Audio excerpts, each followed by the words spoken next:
അരനൂറ്റാണ്ടിന്റെ പാരമ്പര്യവുമായി സ്വർണ്ണാഭരണ വിപണന രംഗത്ത് നിങ്ങളുടെ ഇഷ്ട ജ്വല്ലറിയായ മെജസ്റ്റിക് ഇപ്പോൾ കൂടുതൽ പുതുമയിൽ കൂടുതൽ കളക്ഷനിൽ wedding section, diamond section, light weight area, silver and watches section, light weight rose gold ആഭരണങ്ങളുടെ ഏറ്റവും പുതിയ കളക്ഷനുകളുമായി മെജസ്റ്റിക് ഓറിയോ കളക്ഷൻ.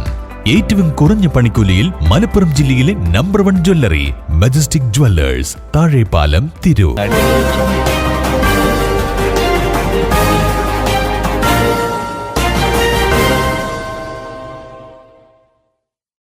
നമസ്കാരം, പ്രഹേളിക ന്യൂസിലേക്ക് സ്വാഗതം. പഠന വൈകല്യം തിരിച്ചറിയാൻ സൗജന്യ പരിശോധനയും കൗൺസിലിംഗും സംഘടിപ്പിച്ചു. പുല്ലൂർ പാരഡൈസ് സ്കൂൾ സമ്മർ ക്യാമ്പിന്റെ ഭാഗമായി സൗജന്യ പരിശോധനയും കൗൺസിലിംഗും സംഘടിപ്പിച്ചു. നിരവധി വിദ്യാർത്ഥികളും രക്ഷിതാക്കളും ക്യാമ്പിൽ പങ്കെടുത്തു. എഴുതാനും വായിക്കാനും ബുദ്ധിമുട്ട് അനുഭവിക്കുന്ന വിദ്യാർത്ഥികൾക്ക് ഏപ്രിൽ 20 മുതൽ ക്ലാസുകൾ ആരംഭിക്കും. കൂടാതെ ഈ അവധി ദിവസങ്ങളിൽ മൊബൈൽ ഫോൺ ഉപയോഗം കുറച്ചുകൊണ്ട് എങ്ങനെ ചിലവഴിക്കാൻ കഴിയും എന്നതിനെക്കുറിച്ച് പ്രശസ്ത സൈക്കോളജി ട്രെയിനർ ഷാഹിദ ഹമീദിന്റെ നിർദ്ദേശപ്രകാരം കുട്ടികൾക്ക് സ്വിമ്മിംഗ് ക്ലാസ്, കുട്ടികളിലെ കോൺസെൻട്രേഷൻ, മെമ്മറി, കോൺഫിഡൻസ്, കണക്കിലെ പേടി എന്നിവയുടെ പരിഹാരത്തിന് master mind abacus class admission തുടങ്ങി. പാരഡൈസ് സ്കൂൾ അഡ്മിഷൻ ഉദ്ഘാടനം മുഹമ്മദ് കോയ തങ്ങൾ നിർവഹിച്ചു. News desk, Prahelika news.